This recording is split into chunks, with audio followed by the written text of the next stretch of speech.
izin. استأذنكم. استغفر الله العظيم. استغفر يا سيدي يا رسول الله. استر يا سيدي أحمد بن عيسى.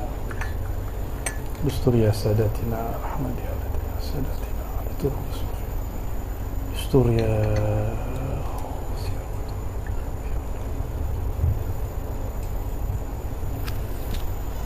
السلام عليكم ورحمة الله وبركاته.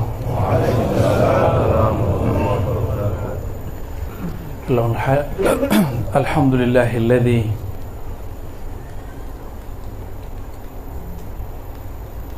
جل على أحمد خلقه سيدنا محمد صلى الله عليه وسلم. أشهد أن لا إله إلا الله، أشهد أن محمدا عبده ورسوله. اللهم فصل وسلم وبارك على سيد الوجود سيد القونين سيدنا أحمد وعلى آله وأصحابه ولبيته وذريته أجمعين. أما بعد، اللهم أخرجنا من ظلمات الوهم والجهل إلى المعرفة والعلم بجاه سيدنا محمد صلى الله عليه وسلم.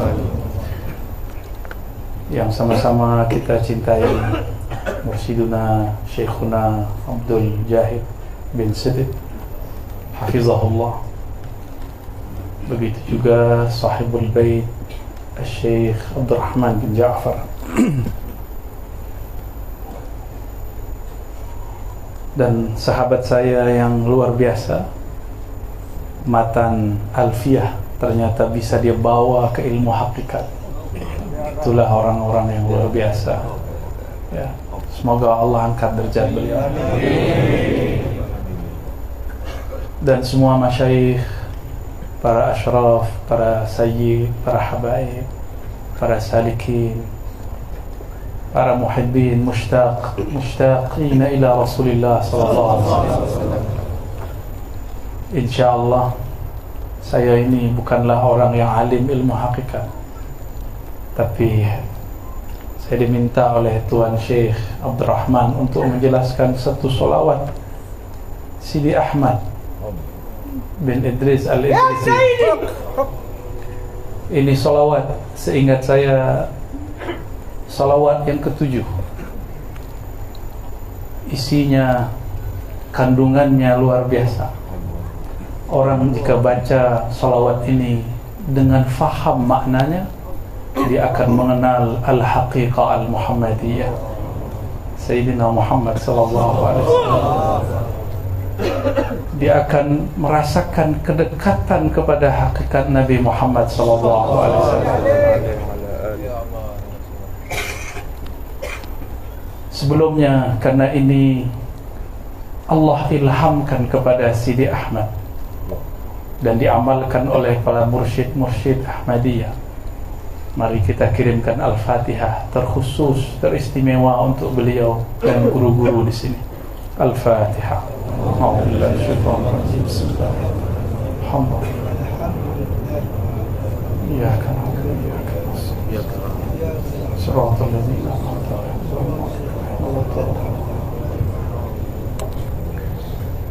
Ulama-ulama thariqah itu ada yang Allah tanam ma'rifat dalam dirinya lalu dikunci. Ada yang diizinkan untuk membuka,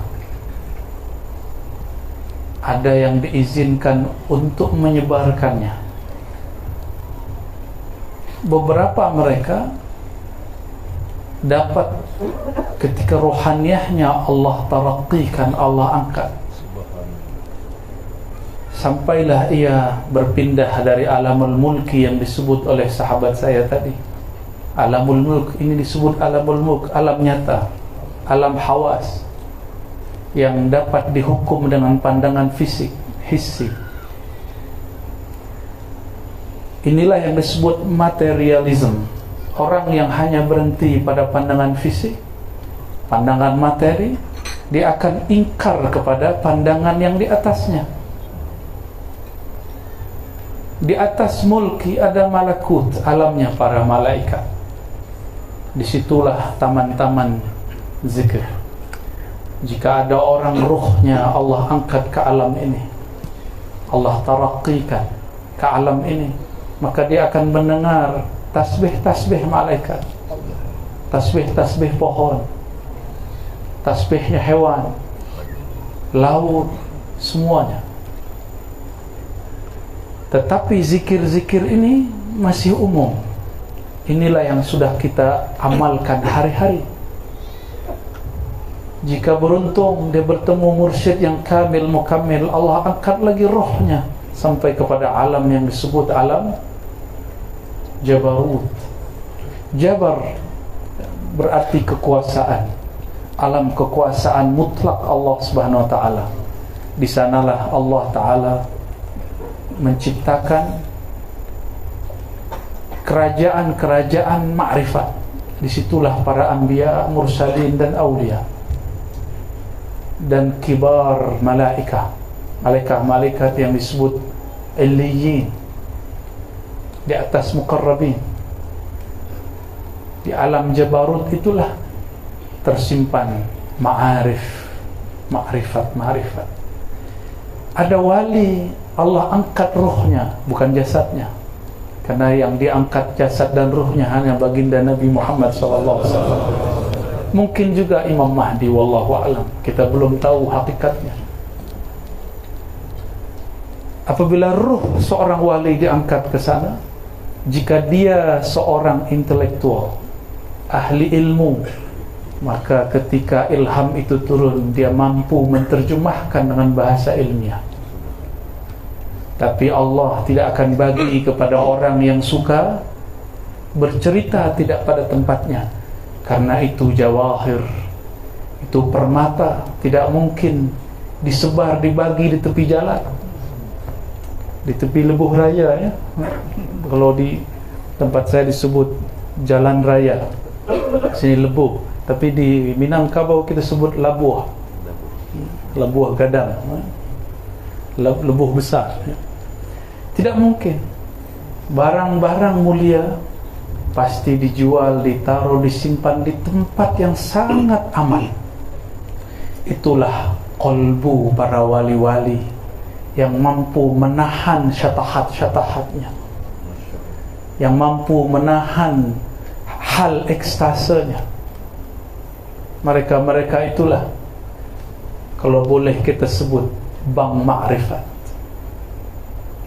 Bahasa di kitab disebut manba'ur raqaiq, manba'ul ma'arif. Itu bahasa lama. Bahasa sekarang boleh kita sebut gudang ma'rifat, bank ma'rifat. Itulah wali-wali Allah. Tubuhnya kecil, tapi isi dadanya seluas alam semesta. Walaupun hadisnya tidak sampai derajat sahih, tapi Al-Imam Al-Muhaddis Mula Ali Al-Qari mengatakan, ketika ada satu hadis qudsi, ma wasi'ani ardi wala samai, innama wasi'ani qalbu abdil mu'min. Tidaklah sanggup menampung cahaya pandangku, cahaya ma'rifatku, langit dan bumi. Langit bumi terima ma'rifat hancur, hanya terima kun hancur. Tapi kolbu hamba Allah yang percaya kepadanya sanggup menerimanya, mampu menahannya. Maka kolbu orang beriman lebih kuat dari langit dan bumi. Atas dasar itulah wali-wali Allah jadikan sebagai sendi-sendi alam. Makanya doa-doa wali dapat menjaga bumi. Bukan wali jaga bumi, wali dijaga Allah. Kita ini yang meyakini, yang menjalani ajaran-ajaran sufiyah Ahlus Sunnah pun dituduh melenceng dari Ahlus Sunnah. Kita dikatakan mempercayai wali-wali jaga alam. Bukan. Wali-wali doanya menjaga alam, zikirnya menjaga alam, ma'rifatnya membuat alam ini bertahan sampai hari ini.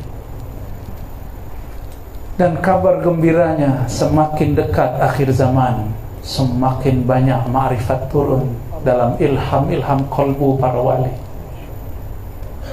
Tapi kenapa ilham-ilham ini dulu dikunci mati dalam kolbu para sahabat? Karena itu zaman transisi, zaman perpindahan dari zaman jahiliyah kepada zaman bercahaya. Maka yang dikuatkan tauhid dan syariat, supaya orang tidak menyembah Nabi Muhammad sebagaimana Nabi Isa pernah disembah. Imam Abul Abbas Al-Mursi, ini juga dinukil oleh Imam Sidi Ahmad Tijani dalam kitab Bulughul Amani bagian-bagian belakang. Beliau berkalam. Apa kata beliau? Wali-wali Allah itu tempat tajalliat, manifestasi Allah mentajallikan. Apa arti tajalli bahasa Melayu?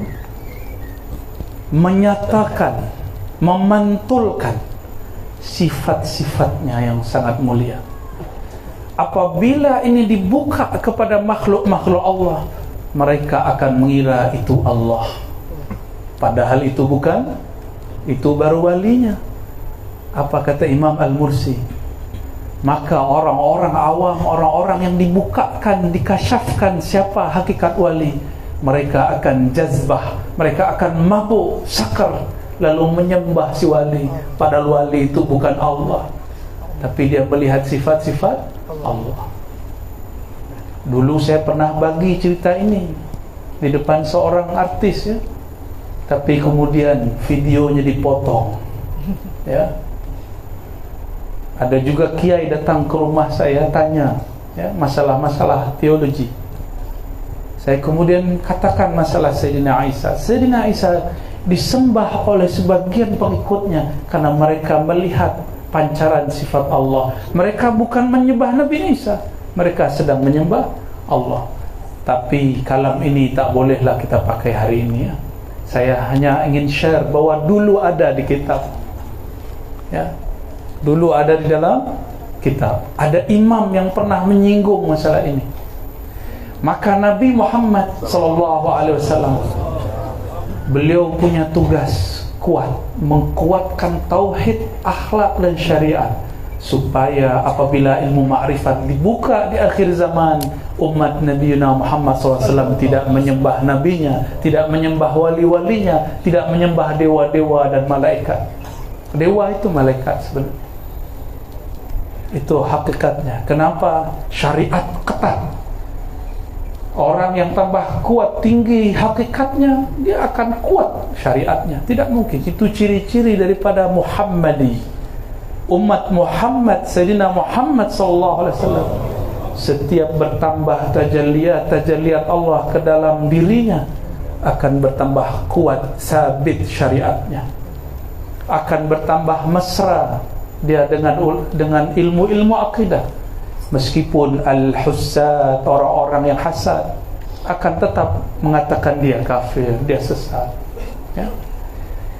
Dulu Al-Ghaus di zamannya Sidi Abul Hasan Asy-Syadzili pun dituduh sesat.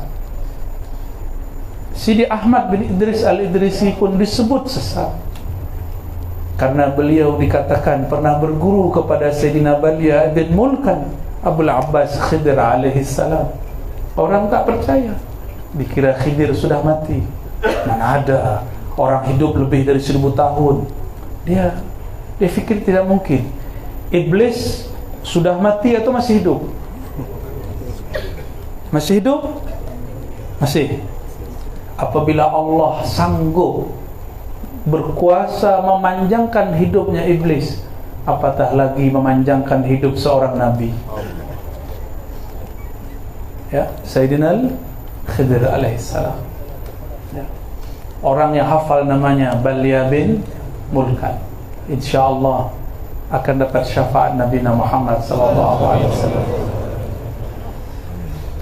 Dan ilmu ini bagian daripada ilmu Khidiriyah, karena Sayyidina Khidir mengambil ilmunya, menyempurnakan ma'rifatnya kepada baginda Nabi Muhammad SAW.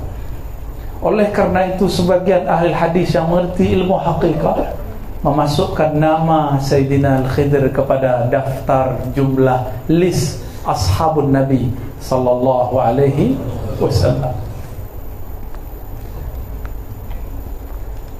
Di saat seorang wali diangkat rohaniahnya sampai ke alam jabarut, jika dia turun, dia bercerita ma'rifat. Jadilah kitab Hikam Ibn Athaillah. Jika dia naik lagi terus ke alam lahut, lahut itu artinya ketuhanan. Tapi di alam itu yang dicerita hanya Muhammad, Muhammad, Ahmad, Muhammad, Ahmad, Muhammad, Ahmad sallallahu alaihi wasallam. Jadi isi alam itu hanya cerita tentang awsaf al-Muhammadiyah, sifat-sifat hakikat Nabi Muhammad sallallahu alaihi wasallam. Tapi dia bernama Lahutiyah. Lahut. Nanti ada lagi alam di atasnya, saya tak boleh cerita. Ya. Kita bolehlah baca ya, Tuan Guru. Bismillahirrahmanirrahim. Bistur ya Sayyidi Rasul. Beliau diilhamkan Allah Subhanahu wa taala satu salawat panjang sekali, kita baca sesanggupnya ya. Takut saya tak kuat melanjutkan. Allahumma salli ala aini bahril haqa'iqil wujudiyatil mutlaqatil lahutiyyah. Ya Allah, salli, limpahkanlah kasih sayang ala terhadap aini. Ain dapat berarti sumber, dapat juga berarti mata air. Ain juga berarti mata ini, tapi di sini ini bahasa majazi. Ain bahri, sumber lautan haqa'iq al-wujudiyah, sumber daripada lautan hakikat wujud al-mutlaqah al-lahutiyah, yang mutlak, yang tak dapat, yang tak terikat dengan materi, itu disebut mutlak. Tidak terikat dengan alamul mulk, dengan jasad ini, dengan bumi dan langit, disebut dengan wujud mutlak. Wujud apa? Ya. Gimana? Berat tak? InsyaAllah mudah ya Allah. Allah mayassir. Allahutiyah. Ini penciriannya. Berarti ini solawat beliau download dari Play Store Allahutiyah. Ya. Ini analog saja. Kalau hendak download, tahu download ya, unduh. Kalau hendak munduh, bukan munduh jambu, bukan. Ini munduh ma'rifat al-Muhammadi. Harus ada alatnya. Kalau sekarang ada smartphone, smartphone-nya harus hidup, harus ada card-nya. Apa rasid indakum? Rasid. Rasid pulsa. Pulsa, topam. Nah, topam. Biar sama nih bahasanya. Harus ada di kreditnya. Sudah ada semua. Harus ada alamat, nama emailnya. Sahih? Ya. Itulah nama walayah. Setiap wali menyimpan di qalbunya nama kewalian. Nama kewalian itu nama kehambaan. Ada fulan Abdul Latif, ada Abdul Rahman, ada Abdul Jalil, ada abad. Itu namanya abad, ism walayah. Ism kita ini, nama mana yang paling berkesan di dalam qalbu, maka kita bisa masuk melalui pintu itu. Semua nama itu, semua nama-nama disebut asma, al-asmaul husna. Tapi dia hanya 99. Allah punya nama tak terbatas. Tapi 99 ini punya jami', ism jami'. Oleh sebagian ulama disebut ismul jalalah, sebagian menyebut ismul zat. Tapi ini baru zatul asma', belum nama zat-zatnya. Masih ada lagi nama di balik nama, rahasia di balik rahasia. Jika hanya Allah saja nama, tidak ada rahasia, semua orang juga tahu. Yahudi dahulu, Yahudi ahli kitab juga sudah tahu nama Allah. Allahumma, Elohim, Allah, sama. Ada nama di balik nama. Tapi lafaz alif lam lam ha, Allah, itu mencakup semua 99 nama. Apabila kita menyebut di dalam kalbu Allah, Allah, Allah, maka nama itu akan mencakup semua al-asmaul husna. Tidak usah fikirkan orang yang membid'ahkannya, karena jika fikiran ini berjalan, dia menjadi hijab kalbu. Inilah asbab kenapa murid tidak pernah dapat natijah hasil ketika berzikir, karena fikirnya masih banyak soal, soal jawab, bid'ah tak. Orang sudah zikir, orang sudah mabuk, orang sudah fana, dia masih jidal di kepalanya, ya. Asif, ya. Kasihan. Baik. Jadi lafaz-lafaz begini, ini di-download, diunduh ruhnya dari dimensi alam bernama alam lahutiyah, alam lahut. Di situ ada asrar al-Muhammadiyah, rahasia-rahasia Nabi Muhammad sallallahu alaihi wasallam. Kita ambil semua ilmu para ulama, walaupun thariqah kita thariqah A, thariqah B, ilmu para wali sumbernya sama. Sebagaimana kita percaya semua nabi, kita pun tasdik kepada semua wali. Ya, maka jika ada wali buka satu makrifat, kita ambil.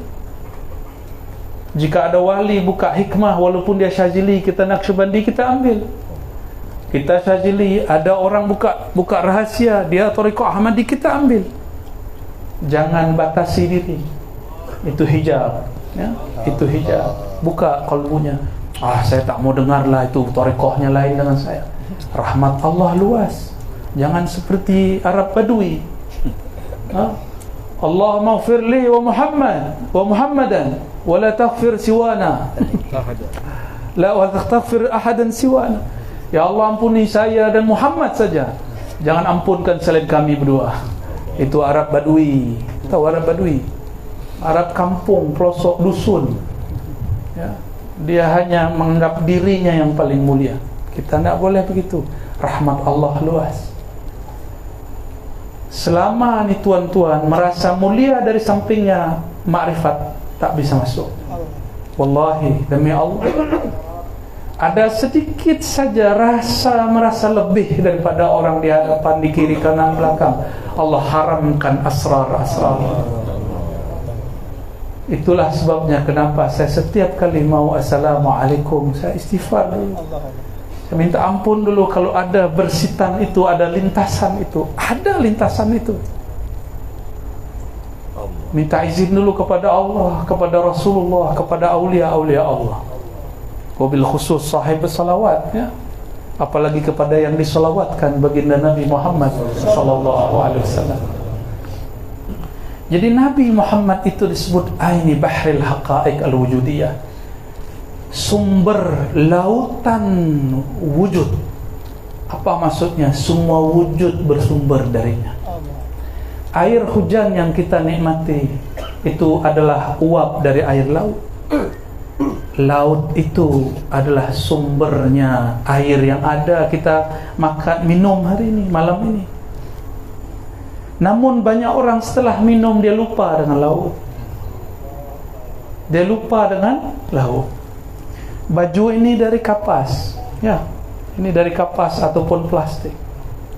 Tapi setelah pakai baju rancak, indah, cantik, orang lupa bahwa baju ini dari kapas. Faham analog ini? Faham? Kias ini faham? Nah, maka salawat ini ingin memulangkan ingatan kita, zikrayat kita, supaya kita ingat kepada kampung asli kita. Sidi Syekh Abdul Qadir Jilani Al-Qutub Ar-Rabbani menyebutnya al-watan al-asli. Jadi dalam bahasa Sidi Ahmad, Aini Bahril Haqa'iq Al-Wujudiyah. Dalam bahasa Sidi Syekh Abdul Qadir Jilani disebut Al-Watan Al-Asli, kampung asal. Kampung asal kita itulah dalam bahasa lainnya disebut Nur Muhammad sallallahu alaihi wasallam. Wa manba'ir raqa'iq al-latifatil muqayyadatin nasutiyah. Manba' ini kalau diterjemah bahasa Melayu apa ya? Sumber. Ya. Dia sama dengan ain, tapi ini untuk istilah sesuatu yang mesti digali dulu. Jika dia digali keluar, disebutlah dia manba. Nah, saya tak tahu ibaratnya di sini. Tempat terbit lah, ya. Manba, tempat terbit, tempat muncul kalau kami sebutnya. Tempat dia zuhur. Wa manba boleh juga disebut sumber raqa'iq al-latifah, kelembutan, kehalusan, al-muqayyadatin nasutiyah, yang sifat lembut itu dilekatkan, dikaitkan kepada sifat-sifat kemanusiaan yang bernama Muhammad bin Abdullah. Itu maksudnya. Yang pertama bernama Ahmad. Jadi Ain Bahril Haqa'iq huwa Ahmad. Manba'ir Raqa'iq Al-Latifah huwa Muhammad. Huwa. Tapi Ahmad lahut, Muhammad nasut. Ahmad itu di alam rahasia, dalam rahasia disebut alam ketuhanan, sedangkan Muhammad di alam kemanusiaan, nasutiyah, nas, manusia.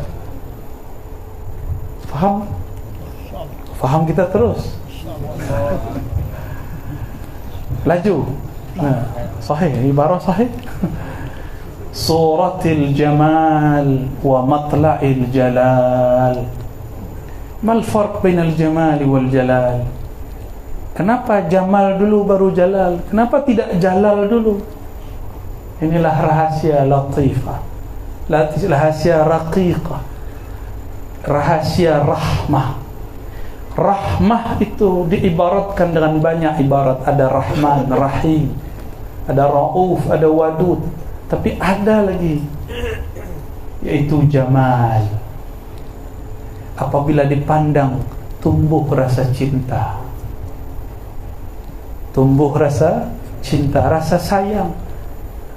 Yang punya ini terpancar di wajahnya, dalam dirinya, jamalullah, keindahan Allah Subhanahu wa ta'ala.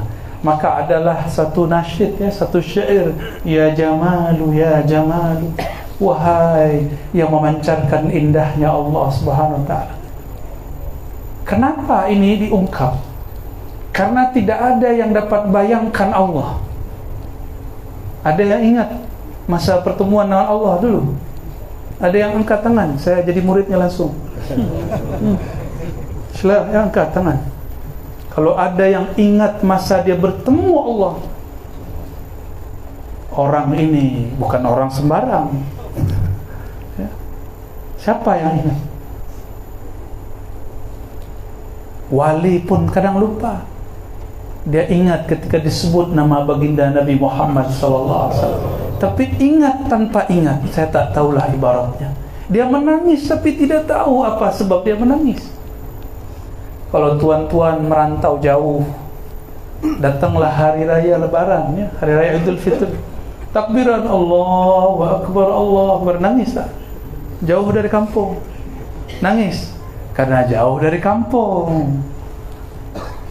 Allahu Akbar, teringat masa dulu belia, masa muda. Betul?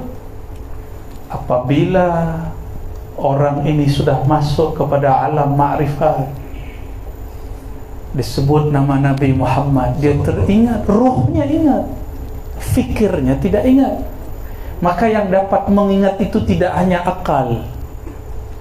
Maka orang-orang yang doktor, yang master, yang profesor, yang ahli akal, ahli jidal, ahli debat, Jangan fikirkan bab ini. Kenapa orang fatwakan salawat ini sesat? Karena dia fikirkan, akal dia tak sampai. Tapi jika dia rasa dengan ruhnya, dia akan bergetar. Maka ada orang kemudian yasih, bersuara tinggi karena jeritan itu. Bagi saya itu bukan tidak apa-apa. Cuma yang tidak faham dikira itu kesurupan. Mana ada disebut nama Allah lalu orang kesurupan jin, yang ada jinnya hilang. Ya. Suratil Jamal wa Matla'il Jalal. Surah. Ini surah. Allah laisa bijismin. Allah bukan jisim, bukan juga surah, bukan juga rupa. Bagaimana bayangkan sesuatu yang tidak rupa? Maka ahli-ahli neurologi mengatakan otak ini, akal ini tidak mampu membayangkan, mengimajinasikan, mengingat sesuatu yang tidak ada rupanya. Allah tidak perlu rupa, tidak ada rupa, laisa bisurah. Karena kalau dia ada rupa, dia bukanlah Allah, dia makhluk. Maka tidak sangguplah akal ini fikir. Allah berilah rahasia jamal pada surah wajah baginda Nabi Muhammad sallallahu alaihi wasallam, sehingga apabila orang menatap wajahnya, wajah nurnya, dia terhubung, terkoneksi kepada wajhullah. Itu maknanya lebih kurang. Itu suratul jamal. Jadi suratul jamal, wajah yang penuh kasih sayang. Baru suratul jalal, wajah yang penuh ketegasan. Betul bahasa Melayu, tegas. Jalal, tegas, keperkasaan. Sifatnya bukan Rahman Rahim, sifatnya qahar, muntaqim, lain ya. Maka didahulukanlah jamal daripada jalal. Ada mursyid yang lebih dominan dalam dirinya suratul jamal, maka dia senyum hatta kepada pemaksiat. Dia bergaul, dia berkawan kepada orang yang tidak hanya satu agama. Tapi ada mursyid yang bertahta dalam dirinya pancaran suratul jalal. Orang ini tegas, ya. Biasanya orang-orang ini ahli kalam, ya. Dia tegas.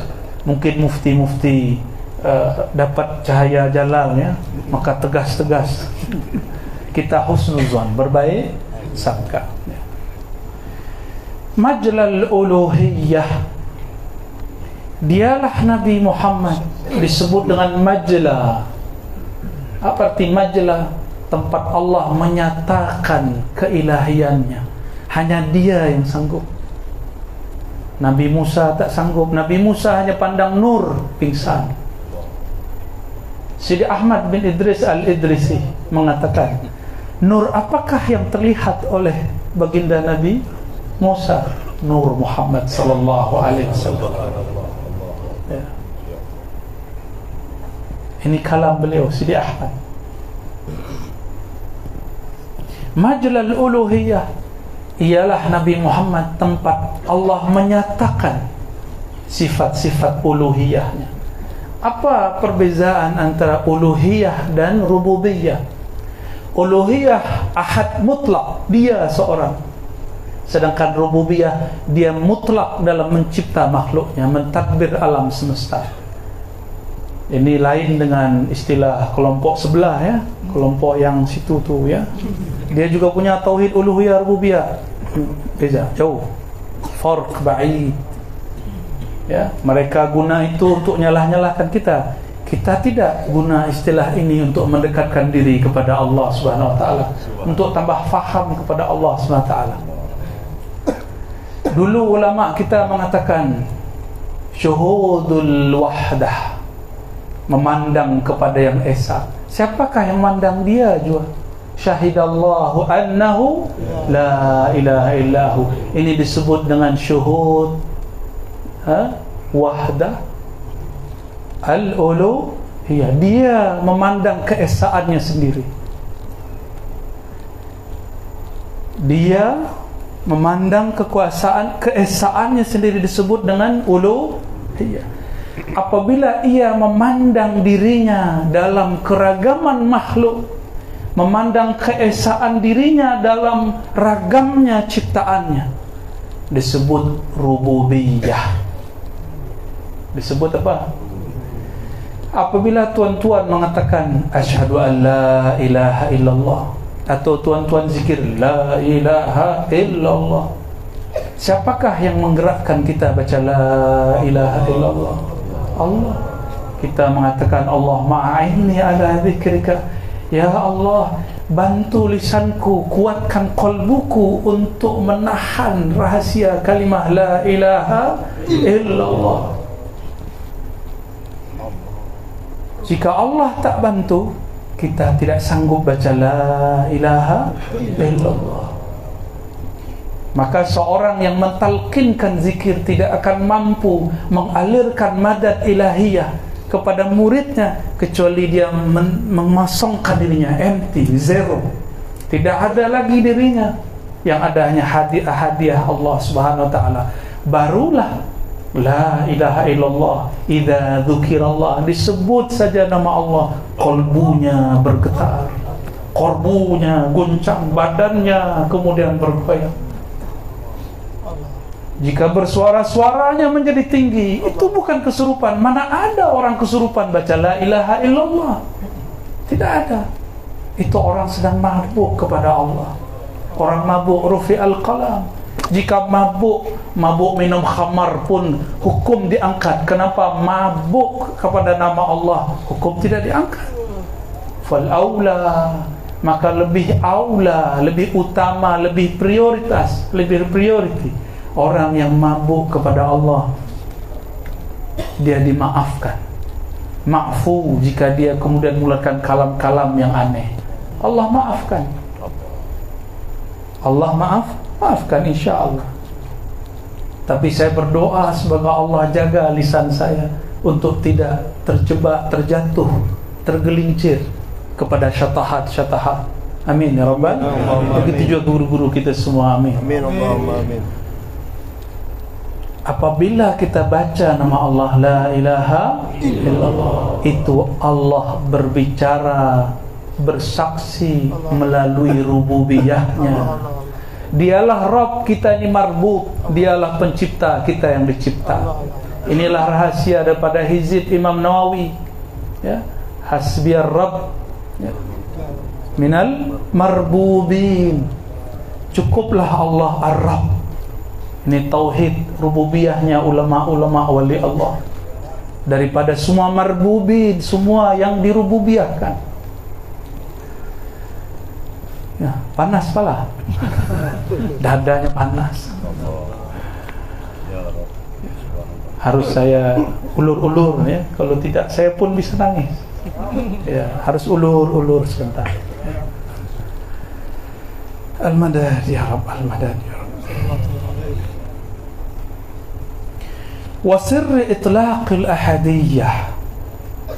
Nabi Muhammad itu disebut sir, rahasia.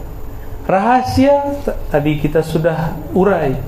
Apakah dia dibuka di mana-mana, di sembarang tempat, atau dia dijaga? Dia dijaga di tempat yang paling aman. Inilah sir. Itlaqil ahadiyah, kemutlakan ahadnya Allah Ta'ala, yang dapat memahami hakikat Allah itu Allahu ahad hanya Nabi Muhammad SAW. Maka sehebat apapun zikir puan-puan, tuan-tuan, ya, syai-syai, habaib, tidak akan dapat sampai wusul kecuali bersolawat walaupun barang sekali.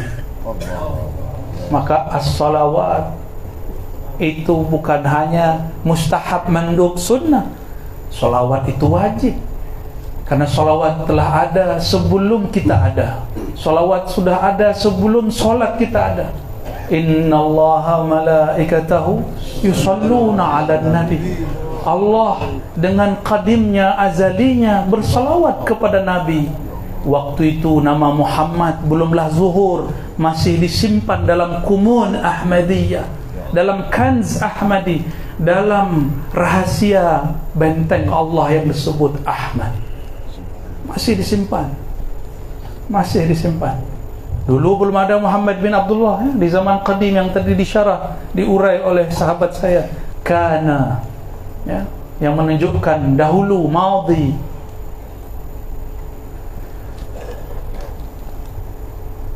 Majlal uluhiyah wa sirri itlaqil ahdiyah. Maka siapa saja wali, dia hanya wusul dengan Sayyidina Ahmad, Sayyidina Muhammad. Tidak ada orang wusul kepada Allah kecuali melalui satu pintu saja, babu Muhammadin sallallahu alaihi wasallam. Maka harus ambil syariatnya, harus ikut tariqatnya, harus dia ikut hakikatnya, sehingga berbuah menjadi ma'rifatnya. Ya. Solat tanpa hakikat tidak ada makna. Solatnya tidak ada khusyuk, mafi lazah, tidak ada lazah. Ya. Arsy istiwa'i dzat, wajhi mahasin sifat. Ini tidak semua ibarat saya jelaskan, ada kalam-kalam yang berbahaya. Ya. Ini pun sudah berusaha untuk menghaluskan ibarat nih, supaya tidak salah faham, supaya tak difatwakan sesat nanti. Kalau difatwakan sesat, nanti Sidi Ahmad dianggap wali syaitan sama orang. Nanti saya yang disalahkan. Ya, saya tidak mau bersalah kepada beliau. Ya. Arsy istiwa'i dzat, singgasana istiwa izzat. Istiwa secara harfiah, secara lughat berarti merata-rata, tapi itu secara bahasa. Imam Mula Ali Al-Qari, Imam Subki, hatta Ibnu Taimiyah yang menjadi rujukan salah satu kelompok sebelah, dia pun faham istiwa itu punya makna lebih dari 15, lebih kurang 15. Tapi Ibnu Taimiyah memilih lafaz istiqrar, Ar-Rahman 'alal arsy istawa, Allah duduk di atas aras. Dia pilih makna itu. Tapi Ibnu Taimiyah tidak bermaksud jisim. Dia tidak bermaksud jisim, tapi syibhut tajsim, hampir mirip, cenderung kepada tajsim. Tapi apalah daya, Ibnu Taimiyah kemudian dituduh sesat. Di zamannya masuk penjara, wafat dalam penjara. Ghafarallahu lahu. Ya, kita pun tak benci pada Ibnu Taimiyah, karena dia masih cinta kepada Sidi Syekh Abdul Qadir Jilani. Dia masih cinta. Jika dicinta oleh Allah, kita cinta dia. Ya. Afallahu anna wa anhu. Amin. Ulama ahli kalam, ahli sifat 20 arti istiwa dengan dua manhaj. Ada yang mengatakan istawa hanya Allah yang tahu. Yang kedua itu disebut taslim, tafwid, diserahkan maknanya kepada Allah. Dan yang kedua mencoba mentakwil, tapi tidak menolak sifat istiwa. Ini perbezaan antara Asy'ariyah Ahlus Sunnah dengan Mu'tazilah. Mu'tazilah mentakwil, tapi dia mentaktil, menolak sifat istiwa. Dia kata istiwa bukan sifat Allah. Ini Mu'tazilah. Ahlus Sunnah sebagian, dia kata istiwa artinya berkuasa, tapi istiwa tidak boleh diingkari. At-ta'wil ma'al itsbat. Sedangkan Mu'tazilah at-ta'wil ma'at ta'til. Ini ya, perbezaan abadi antara Mu'tazilah dan Ahlus Sunnah. Kita Ahlus Sunnah wal Jamaah ya. Nah, kalau ilmu kalam turun naik kepala, ilmu ma'rifat turun ke dada. Begitulah terus ya. Supaya saya tidak jazab juga, tidak syatahat ya. Kita bolak-balik ya. Supaya kembali sadar ya. Baik.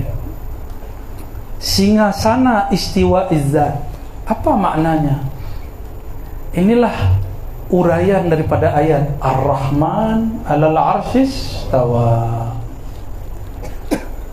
Ar-Rahman, Allah yang Maha Pengasih, istawa, meliputi kepada arasnya. Ahli kalam, ahli akidah berdebat, tapi salah fokus. Dia berdebat mengenai mana istawa. Sedangkan Allah memulai dengan Ar-Rahman. Di dalam bahasa Arab balaghah, seharusnya fi'il fa'il. Istawa Ar-Rahman 'alal 'arsy. Ini jumlah fi'liyah. Ini biasanya jumlah fi'liyah yang mufidah.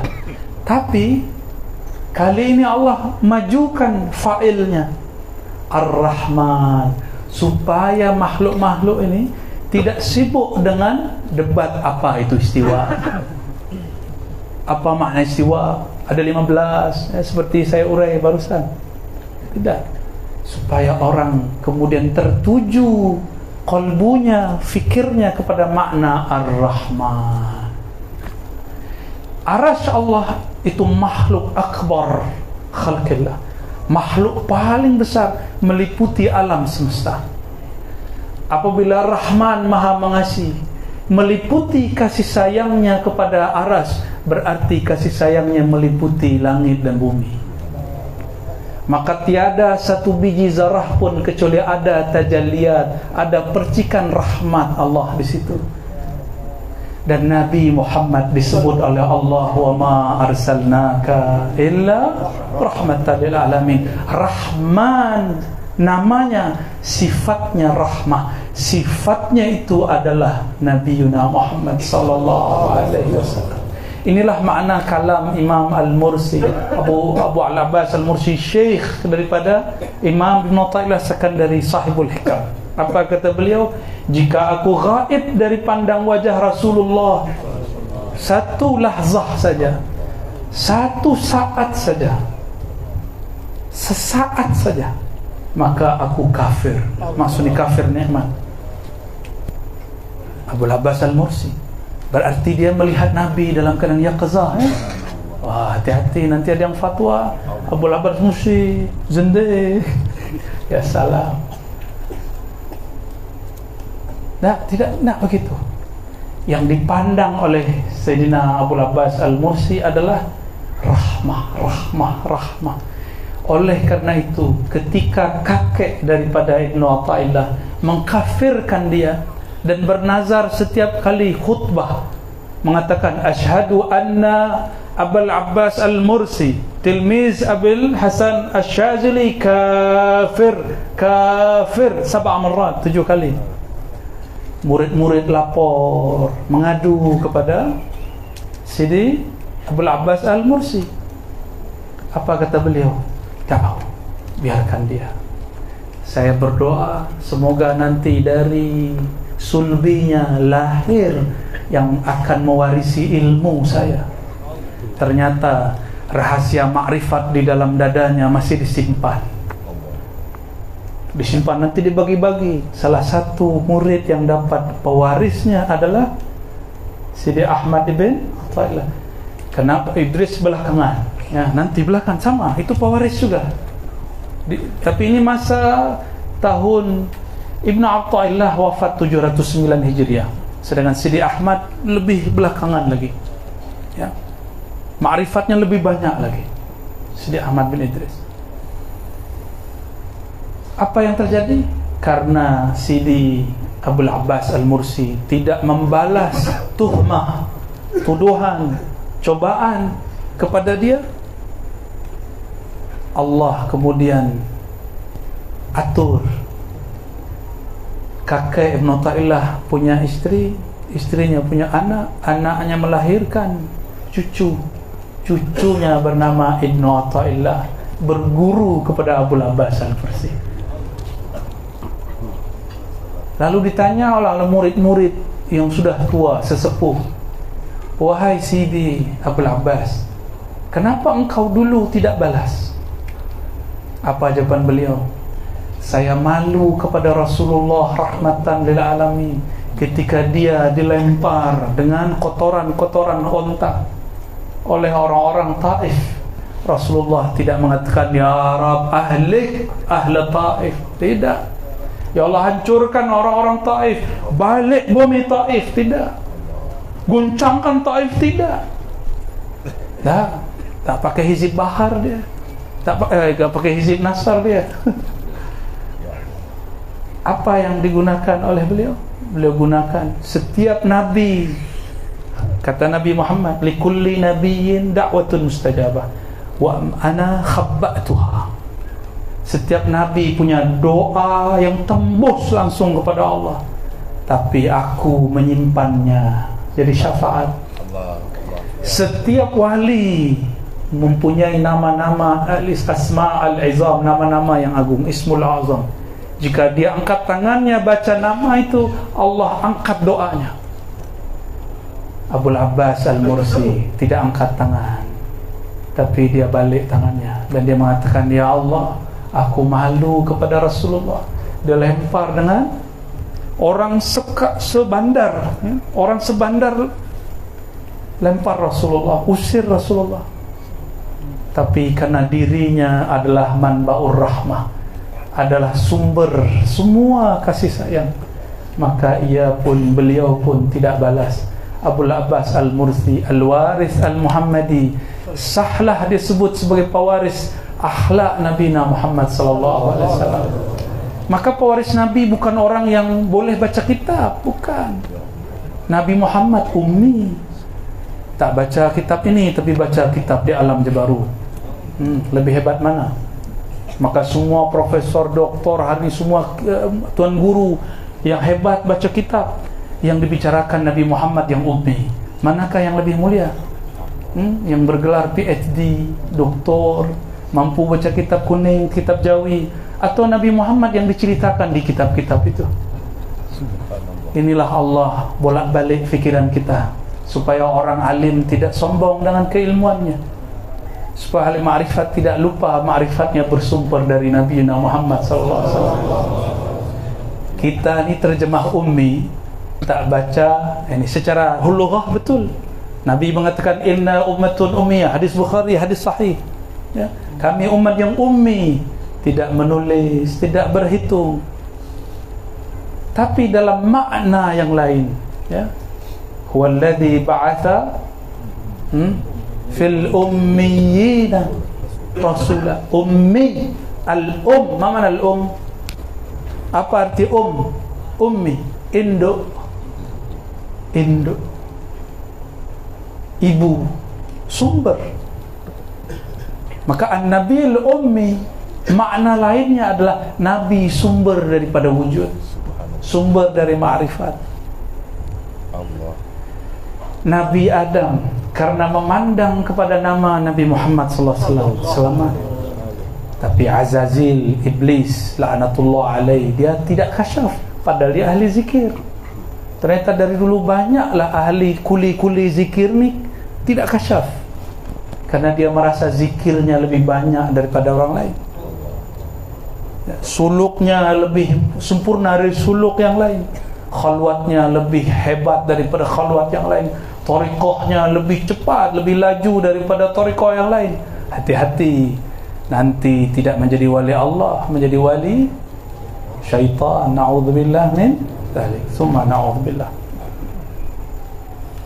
Wajhi mahasinis sifat, wajah keindahan sifat. Apa arti wajah? Ini wajah, wajah tu wajhiyah, wajah tu wajhiyah, apa artinya? Wajah tu, aku hadapkan. Maka wajah itu tempat menghadap. Saya jika bertemu tuan-tuan, yang saya lirik, saya lihat lututnya, kakinya atau wajahnya? Wajah. Ini wajah jismiyah, alam mulkiyah, alam materi. Jika disebut wajhullah, wajah Allah, Allah bukan materi. Yang bukan materi itu disebut wajhul uluhiyah. Tapi ada wajah yang Allah sudah nyatakan, manifestkan, Allah pantulkan, disebut wajhur rububiyah. itulah wajah Nabi Muhammad sallallahu alaihi wasallam.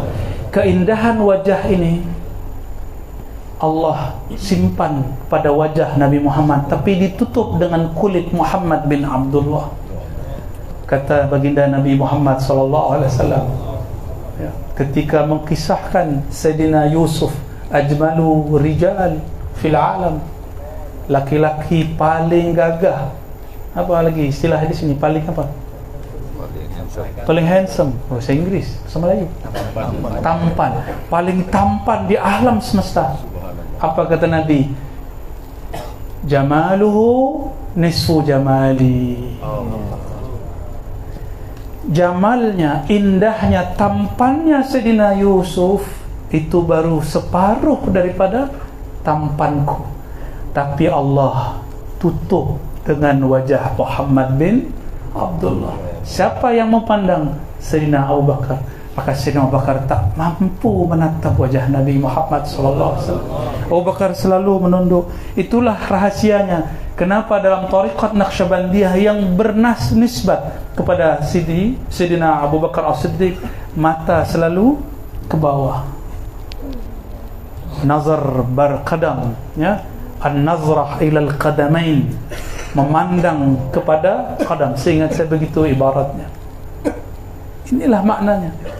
Maka Abu Bakar tak mampu sedikit pun mengisahkan, menceritakan kepada siapapun indahnya wajah Nabi SAW, kecuali seorang perempuan yang punya domba, punya kambing. Ketika Nabi ditemani Sayyidina Abu Bakar hijrah dari Makkah kepada Madinah, ada seekor kambing yang punya susu, tapi kurus, berpenyakit. Kambing ini tidak dapat perhatian, tidak dapat kasih sayang daripada sahibahnya yang punyanya. Nabi SAW mengatakan, wahai puan, izinkan aku ambil susu daripada kambing kurus ini. Lalu Sayyidina Nabi SAW urut-urut. Jika ada benda diurut namanya, dipicik-picik, ya, sedikit-sedikit. Lalu bagian susunya Nabi genggam, keluarlah air. Itulah susu paling mulia di alam semesta. Air susu yang keluar dari tangan Nabi Muhammad sallallahu alaihi wasallam. Al-laban al-Muhammadi yakhruj min yadihi asy-syarif Sayyidina Muhammad sallallahu alaihi wasallam.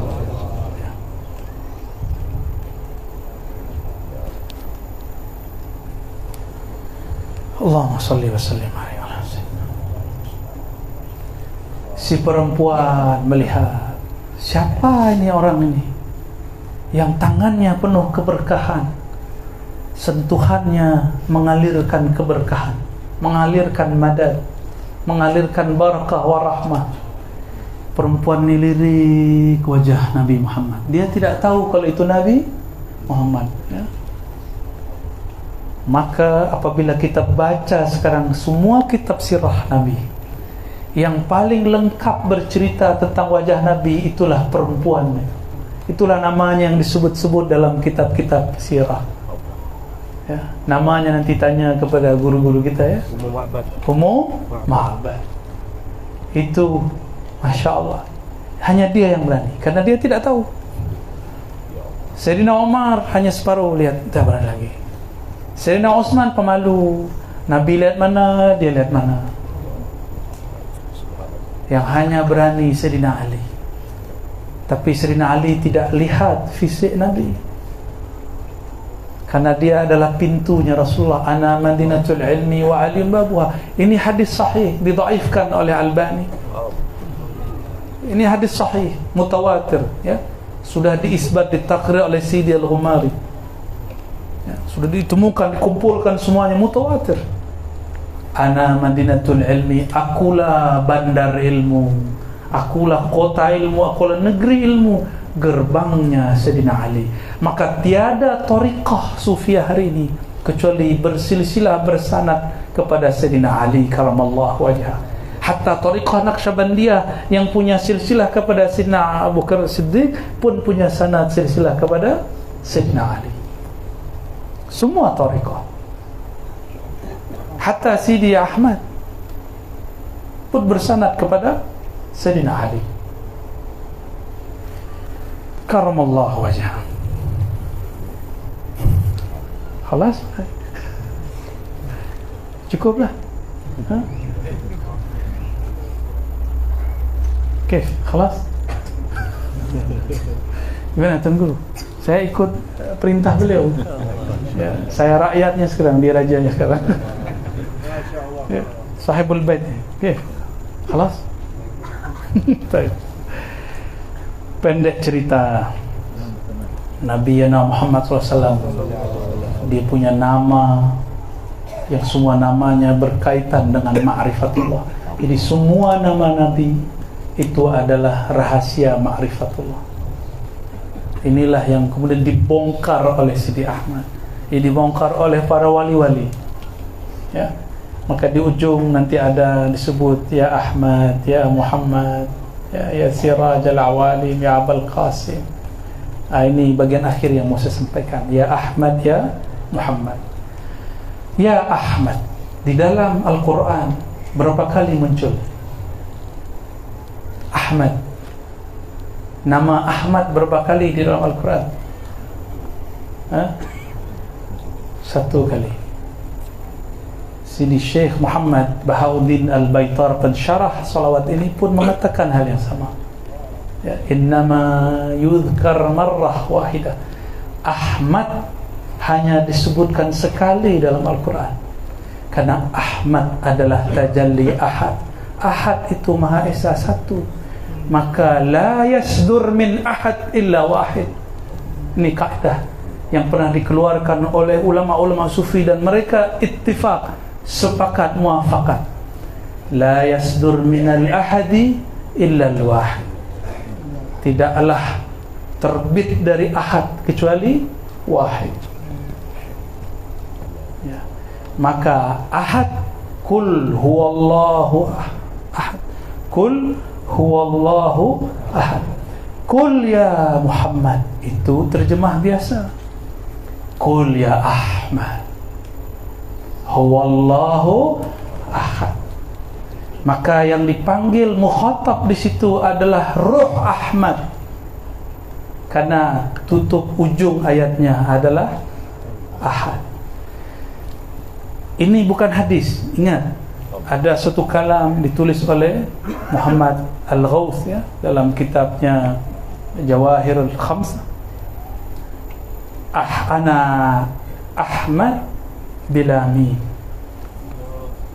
ana ahad bil mim. Itu kalam ilhami, bukan hadis. Tolong jangan salah paham. Jadi wali-wali ini ketika sampai kepada surat As-Saff, ismuhu Ahmad, lalu Allah bagilah di dalam qalbunya kalam ma'rifat ilham. Seakan-akan Allah berkalam. Apa kata Allah?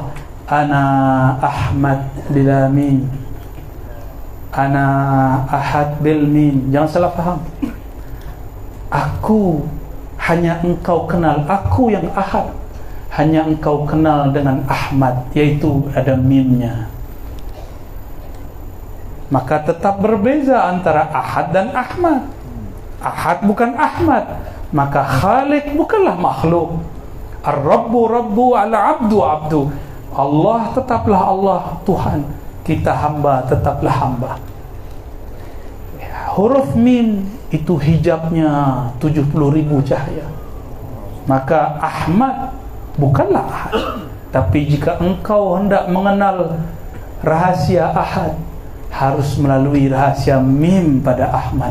Mim itu diturunkan lagi jadi adalah Muhammad. Itulah mimnya menjadi mim Muhammad. Bertambahlah mim, itulah mimnya syariat. Mesti kita ambil syariat. Siapa yang tidak ambil syariat tazandaqah, dia pasti zindiq. Siapa yang bersyariat tidak ambil hakikat, dia fawailul lil musallin. Dia solat tapi Allah kemudian kutuk dia, karena dia tidak menyembah Allah, dia hanya menyembah fikirannya sendiri. Nauzubillah min dzalik. Ini barangkali yang dapat saya urai dengan izin Allah. Saya minta ampun kepada Allah jika ada uraian yang salah. Saya minta maaf kepada Ruhaniah Sidi Ahmad bin Idris Al-Idrisi jika ada ibarat-ibarat yang tidak berkesuaian. Tapi insya Allah ini sesuai. Karena pun saya dari tadi bertawasul, dari Seremban saya tawasul terus kepada Sidi Ahmad. Saya ziarah kepada mursyid-mursyid Ahmadiyah, ya, sampai kepada terakhir di Linggi, ya, Sidi Jamaluddin bin Idris. Saya pun ziarah. Saya minta izin, ya Sidi, walaupun alam kita sudah berlainan, tolong izinkan saya, karena orang yang mencintai engkau, Sidi Syekh Abdurrahman bin Ja'far, minta saya urai ini. Ya. Sebelum saya duduk di sini, saya belum tahu mau cakap apa. Ya, karena yang saya baca lain, yang saya tawajuhkan lain. Karena ilmu ini tidak bisa dihafal, tidak bisa dihafal. Kitab hikam, kitab Ihya Ulumuddin tidak dapat dihafal. Ini ilmu zauqiyah, ilmu madad. Maka jika benar itu barakah para wali, bukan ilmu saya. Saya pulangkan kepada Allah, saya serahkan kembali kepada Sayyidina Muhammad SAW, pewarisnya. Inna lillahi wa inna ilaihi raji'un. Kita milik Allah, kita pulangkan semuanya kepada Allah. Astaghfirullahalazim, astaghfirullahalazim, astaghfirullahalazim. Wa sallallahu ala sayyidina Muhammad wa ala alihi wa sahbihi wa li baitihi wa zurriyyatihi. Al-Fatihah.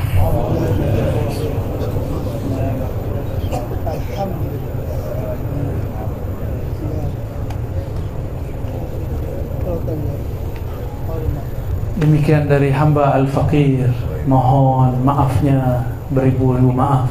Assalamualaikum warahmatullahi wabarakatuh.